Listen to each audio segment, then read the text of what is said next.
Quem me escuta, levante a mão.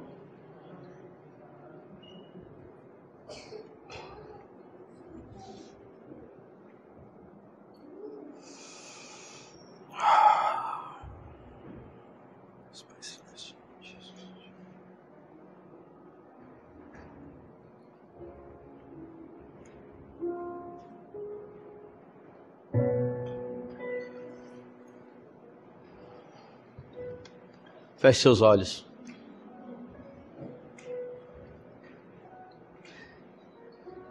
Deus nos reuniu aqui essa noite e nos faz uma pergunta. O que te tem feito chorar ultimamente? Aonde estão indo as tuas lágrimas?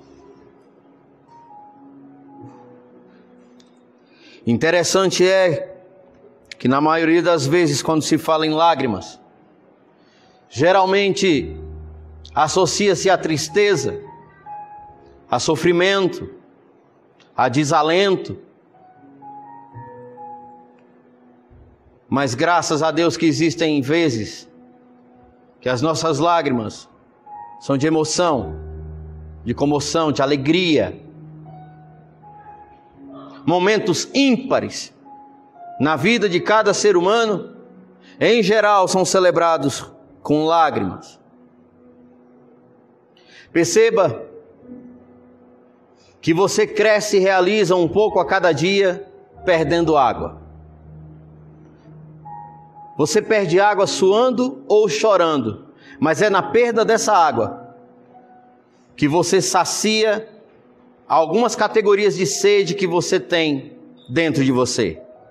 Parece um paradoxo você perder água e saciar sedes. Só que é assim que funciona a harmonia da vida. Quando você sua, você perde água se aprimorando em trabalho e exercendo o ofício da sua realidade. Quando você perde água chorando, você prova que não está morto, mas está vivo para as suas emoções e para a sua sensibilidade. Não esconda suas lágrimas. Não tenha vergonha das suas lágrimas. Seja maduro o suficiente para assumir cada lágrima que você tem necessidade de deixar fluir. Cada uma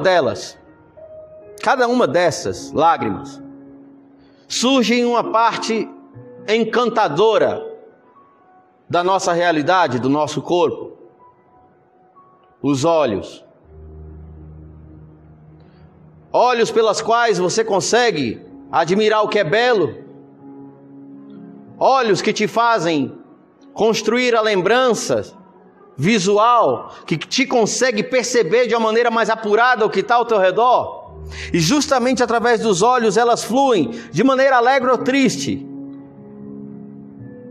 Significa dizer que as lágrimas, elas lubrificam o teu olhar. E se elas lubrificam o teu olhar, elas te fazem ver melhor. Alguém que chora pouco é alguém que enxerga e percebe pouco. É alguém que traiu suas próprias emoções e com isso não foi maduro o suficiente para assumir quem realmente é. Abraçar alguém e deixar que as lágrimas escorram, como um sinal patente de amor, de paz, de benevolência. Orar e entrar na presença de Deus, deixando-as fluir, como um sinal de que entre você e Deus existe algo muito além de que uma relação puramente verbal, tal como um pai e um filho. As lágrimas, elas estão presentes nos momentos melhores de todo relacionamento. Os momentos mais contundentes da tua vida sempre são celebrados com lágrimas. Quando você nasceu, inocentemente você chorou, inaugurando os teus pulmões, mergulhando para essa nova vida, e você chorando derramou lágrimas. Quando você perde alguém que se vai nos dias distantes da saudade, você também chora, antevendo a dor que vai causar a falta dessa pessoa. Quando você realiza um sonho, você também derrama lágrimas. Quando você perde algo, em geral, a tristeza te causa lágrimas. Perceba que o teu coração, ele precisa disso, para ser mais sincero, para ser mais legítimo. Por favor, não pense que as tuas lágrimas são um sinal de tristeza, ou de derrota, ou um sinal de tristeza. Respeite as suas lágrimas. Seja maduro o suficiente para nunca, jamais conter o seu choro. As pessoas mais sinceras desse mundo são crianças, que têm um choro farto. E a elas Jesus disse: deixais vir a mim, pois dela é o reino dos céus. Nós, buscando a Cristo, visamos a vida espiritual ao lado de Cristo, e devemos aprender com Ele a respeitar e a valorizar as nossas lágrimas. Quando você derruba uma lágrima, o teu coração não fala somente contigo, mas fala com alguém que está perto de você. Entenda, as orações líquidas existem, e elas se chamam lágrimas. As tuas lágrimas, elas se tornam sementes, que caindo na terra fértil do Espírito, vão frutificar e vão florir o caminho estreito da tua longa caminhada. Caminhada que aprendemos a chamar de vida.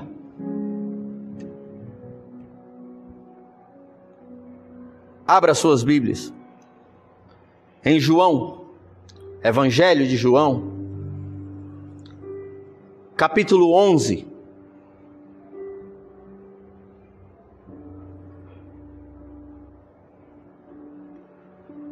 João 11:35. Tido, e uma grande maioria concorda que esse é o menor versículo da Bíblia.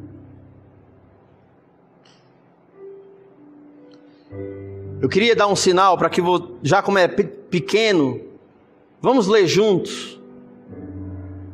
1, 2, 3 e... Jesus chorou. Lázaro tinha morrido. Aquele que Jesus era tão próximo. E era comovente porque Lázaro recebia Jesus em sua casa com as suas irmãs, havia uma proximidade. Sabe aquele tipo de morte que vem de repente? Lázaro, ele começou a ficar mal, foi adoecendo.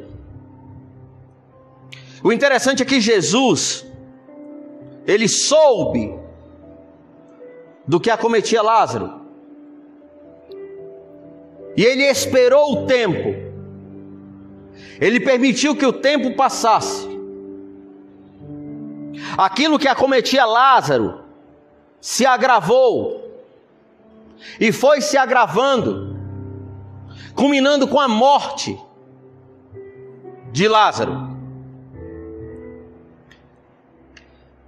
Jesus então toma os seus discípulos e vai até onde está as irmãs e aonde estava Lázaro. E quando chega Jesus, vê toda a multidão, e aquela multidão, a ver Jesus chegar, começaram a prantear aquele que havia falecido. Sabe, durante muito tempo, eu me questionei por qual razão Jesus havia chorado. E muitas pessoas acreditam que Jesus chorou por causa da morte de Lázaro. E algumas pessoas até apregoam que Jesus chorou por causa da morte e do sofrimento de Lázaro.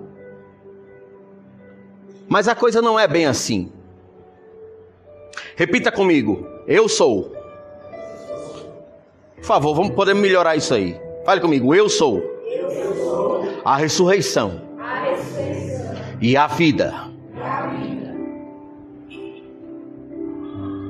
A ressurreição e a vida se aproximam.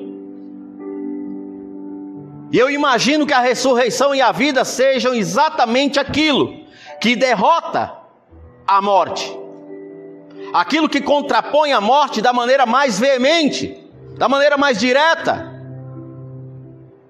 Aí a ressurreição e a vida chegam.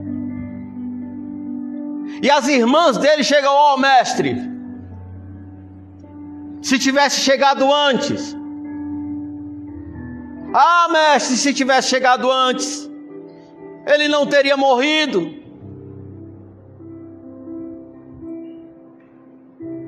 Eu fico olhando para o contexto, Jesus olhando para a multidão que pranteava Lázaro. E eu queria fazer um lembrete com você. Luizão, Hebreus 11:6.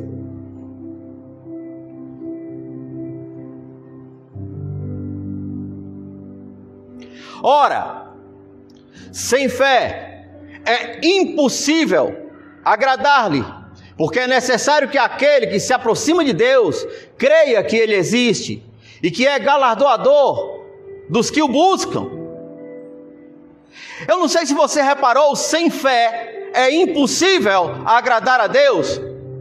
Nos leva a acreditar então que aquele que não acredita, aquele que não tem fé, consequentemente demonstra não acreditar, demonstra não crer. Ele não agrada a Deus. Deus se desagrada da ausência de fé. Aí vamos mergulhar um pouco agora em Cristo. Por que esse povo chora?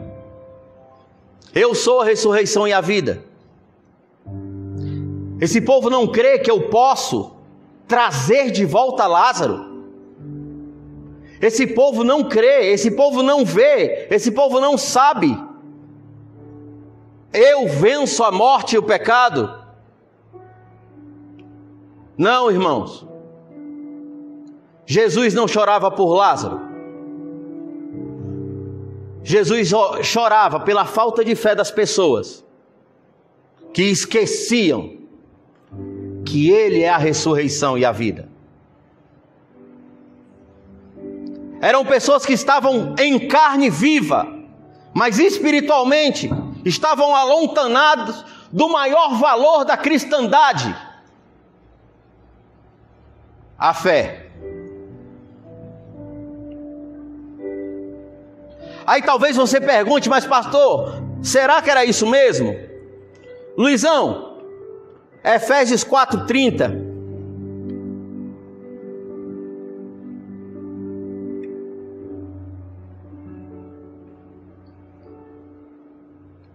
E não entristeçais o Espírito Santo de Deus, no qual estáis selados para o dia da redenção. Os atos do homem, eles podem entristecer a Deus, sim.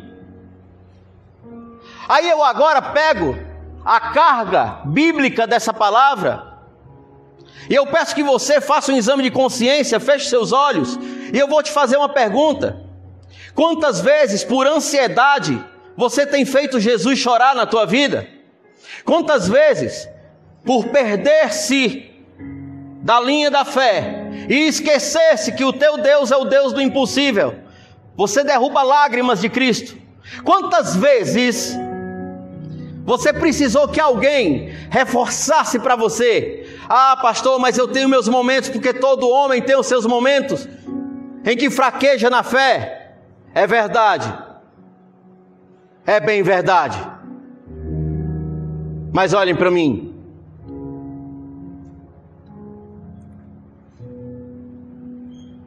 Quando Jesus chorou, Ele olhava para as pessoas que estavam ali. E muito me toca, me comove o amor de Cristo pelas pessoas. Eu começo a ver que Jesus, Ele olhava para Lázaro morto, mas Ele também olhava para a necessidade daquelas pessoas. Eu preciso curar essas pessoas da falta de fé. Aí eu pergunto a você, você de vez em quando tem deixado de crer? Vez por outra você também fraqueia, dá uma bambeada. Nossa, mas será? Nossa, por que está demorando tanto? Nossa, eu tenho orado tanto por essa causa. O que está acontecendo? Para onde é que está indo tanta oração? Um só ato tinha que reunir Lázaro e aquele povo, porque num só ato Ele ressuscitou Lázaro, mas curou a fé daquelas pessoas. Volta lá, Luizão, João 11, versículo 36. E eu vou ler logo adiante.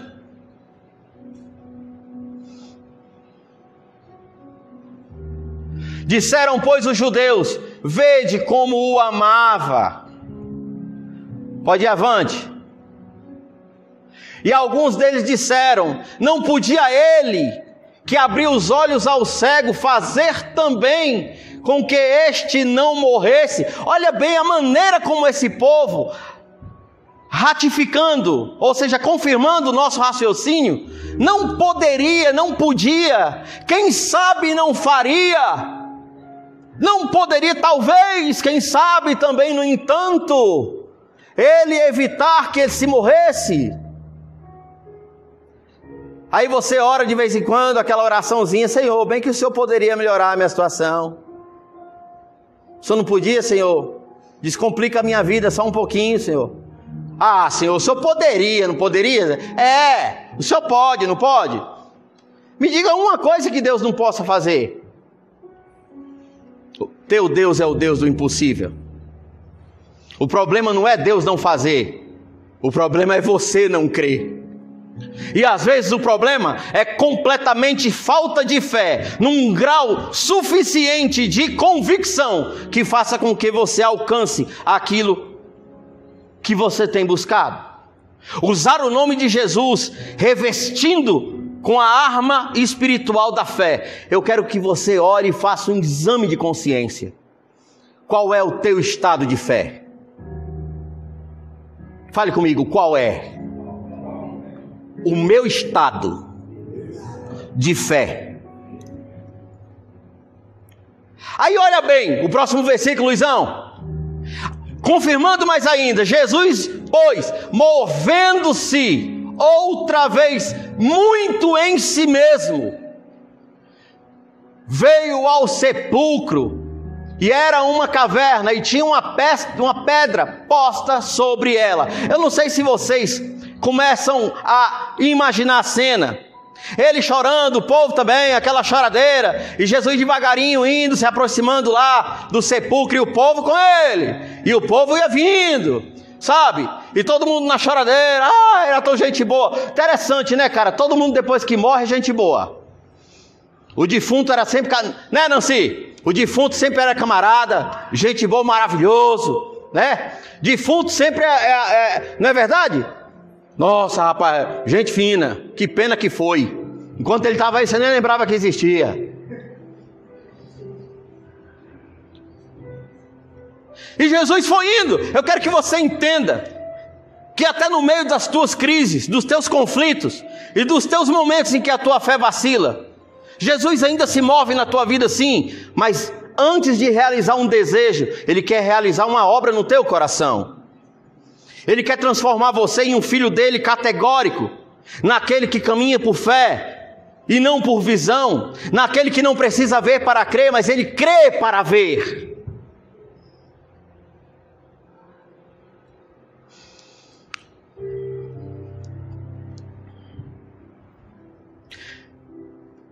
Imagina ele na frente do sepulcro com todo mundo.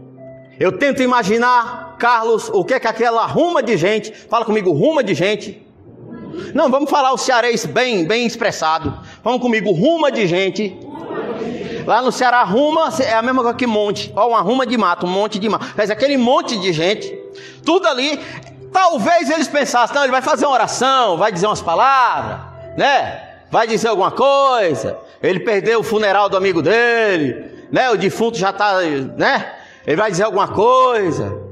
Mas, cara, Jesus, Ele não passa na tua vida sem te deixar marcas. Todas as vezes que Jesus se move na tua vida, Ele faz alguma coisa, Ele realiza alguma coisa. Toda vez que você evoca o nome dEle, a presença dEle está ali, é para fazer alguma coisa, uma obra, uma cura, uma libertação, um livramento. Todas as vezes que você evoca Ele, Ele vem para fazer algo. E Ele não está aquém, abaixo das expectativas. Versículo 39. Aí de repente todo mundo naquela choradeira, né, cara? Aí Ele quer quebrar aquele momento. E chega uma hora na nossa vida que a gente está chorando tanto por alguma coisa, nós devemos assumir as nossas lágrimas, mas também devemos mantê-las com equilíbrio. E tem uma hora que Jesus, Ele detém aquela falsa comoção da seguinte maneira: disse Jesus, tirai a pedra. Eu fico imaginando o Sejão, a cara de todo mundo, olhando um para o outro, o que esse homem vai fazer? Vai mandar tirar a pedra. Aí Marta não aguentou. Marta, irmã do defunto, disse-lhe: Senhor, já cheira mal, porque já era de 4 dias. Rapaz, se você está na presença de Deus, não vale se lembrar da caatinga de nada, não. Deus não liga para isso, não. Jesus querendo curar o interior dela, a mulher que preocupa, mas cheira mal, olha, a cerimônia. Jesus, o Cristo, vai tirar aqui a caatinga, vai derrubar no chão o nariz do homem. Só que Jesus é Deus, cara. Ele tem consciência. Versículo 40, vai lá. Disse-lhe Jesus: não te hei dito que se creres, verás a glória de Deus. Então realmente, Jesus não chorava pelo defunto, chorava por aqueles que estavam doentes de fé. E você veio aqui hoje, talvez com um monte de coisa para colocar diante de Deus. Ele fala: primeiro, põe em ordem o teu estado de fé. Primeiro, põe o teu coração no eixo da minha convicção. Eu sou contigo, tu és comigo, tu estás comigo, filho, tu estás caminhando do meu lado. Eu te dou a mão, você segura, ou você quer andar sozinho. Quando eu chamo você para alguma coisa na minha casa, você é comigo, filho, porque eu sempre sou contigo.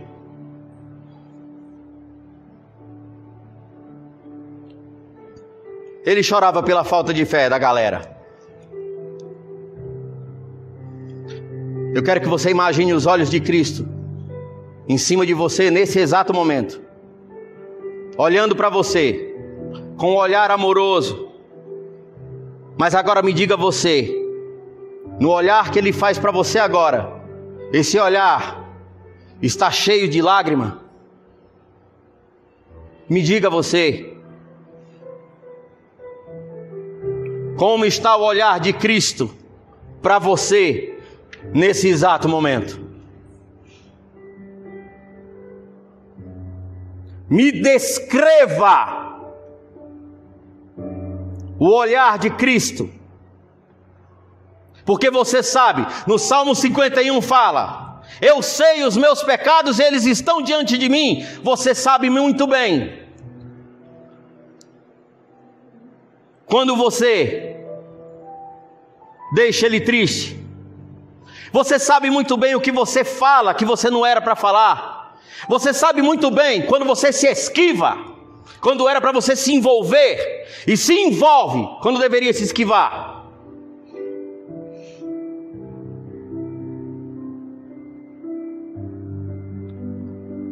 Eu não sei se você percebe, a palavra está falando de entranhas de emoção, dos sentimentos de Deus mesclados com os sentimentos do homem.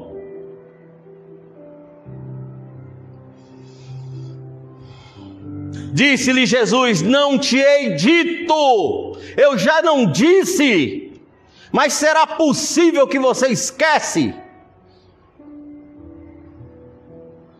Se creres, verás a glória de Deus.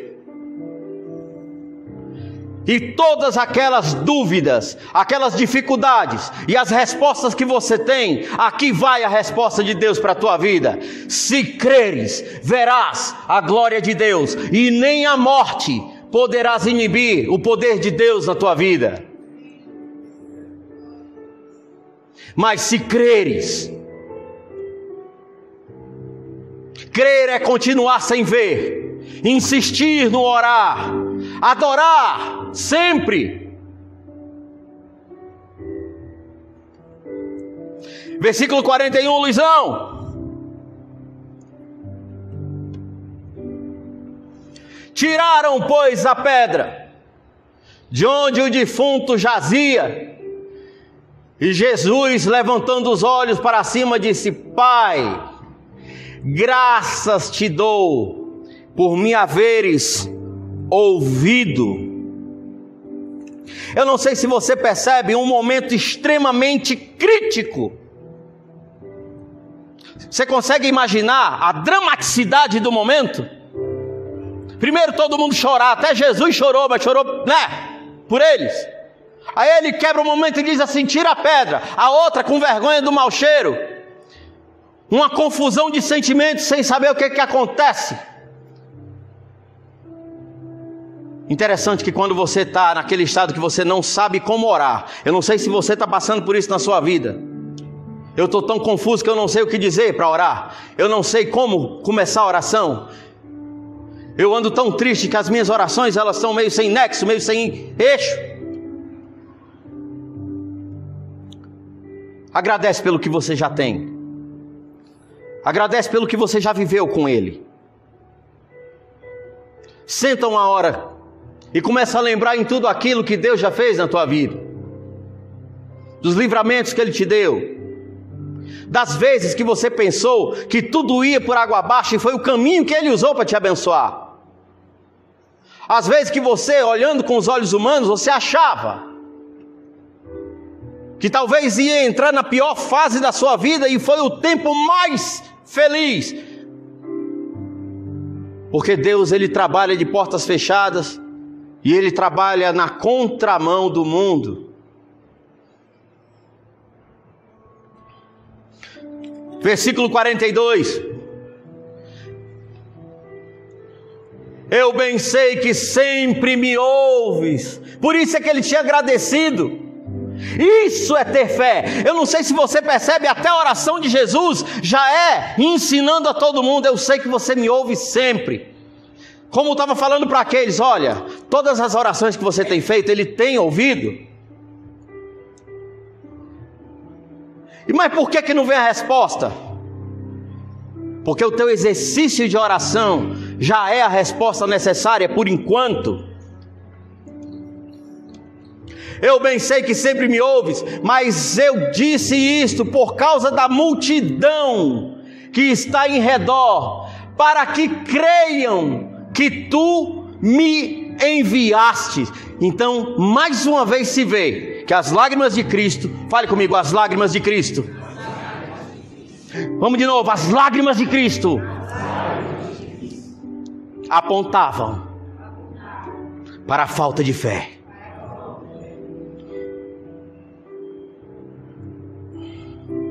(43) 43.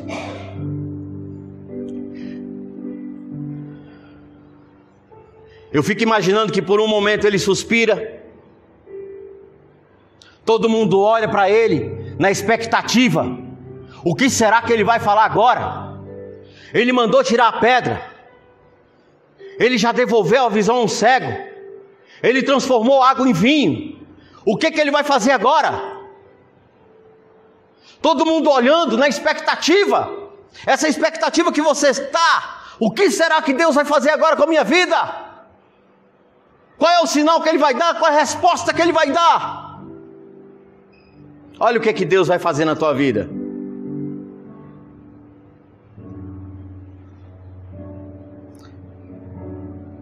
E tendo dito isso, 43, clamou com grande voz: Lázaro, sai para fora. Eu fico imaginando aquele corpo putrefado começando a reagir. Você já leu Ezequiel 37? Quando os músculos começam a brotar por cima do esqueleto, escorre a pele, o lugar das órbitas começa a saltar o olho, o cabelo cresce, e a revigoração do corpo, o espetáculo milagroso, humilhando toda a falta de fé, simplesmente dilacerando toda e qualquer dúvida que possa haver no coração do homem. E todos ali olhavam para a entrada do sepulcro, e para a cara de Jesus, e ficavam olhando para ver o que acontece. Versículo 44. E o defunto saiu.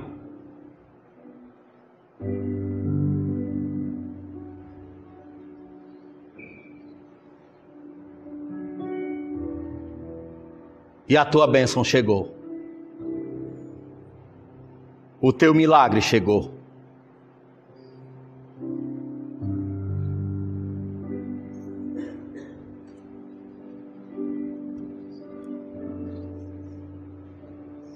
Levanta a tua mão, em posição de receber.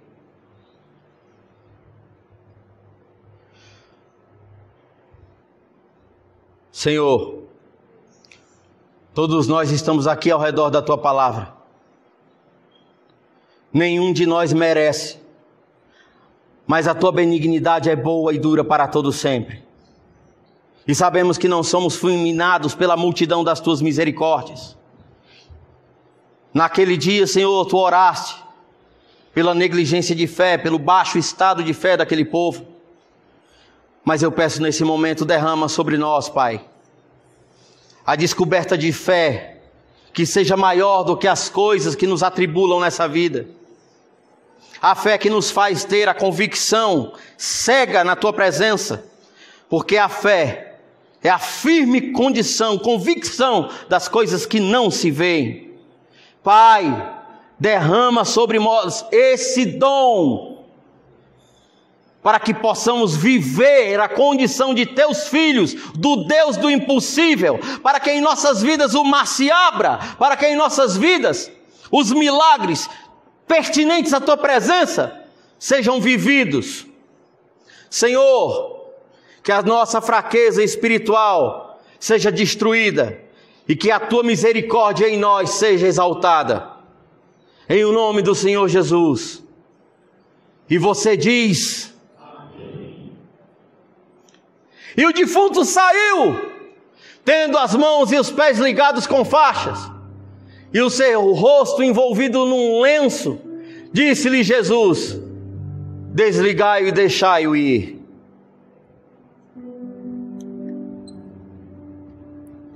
Versículo 45. Muitos, pois, dentre os judeus que tinham vindo a Maria e que tinham visto o que Jesus fizera, creram nele. Aquilo não foi só a ressurreição de Lázaro. Aquilo também foi a cura dos corações doentes de pouca fé, que agora despertariam para um Deus vivo e presente em suas vidas. Lembre-se, todas as vezes que você chorar, Jesus está na minha vida, e Ele por mim chorou primeiro.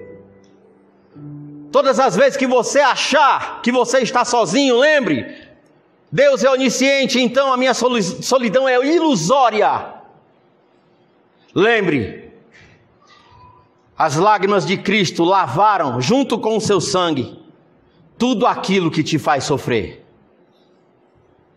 Pai, que a unção dessa palavra recaia sobre todos nós. Dai-nos livramento da falta de fé, Senhor. E nos faça, Senhor Deus, estar cada dia mais na Tua palavra. Alimenta-nos e sacia-nos, Pai, para que possamos crer cada dia mais, em o nome do Senhor Jesus Cristo.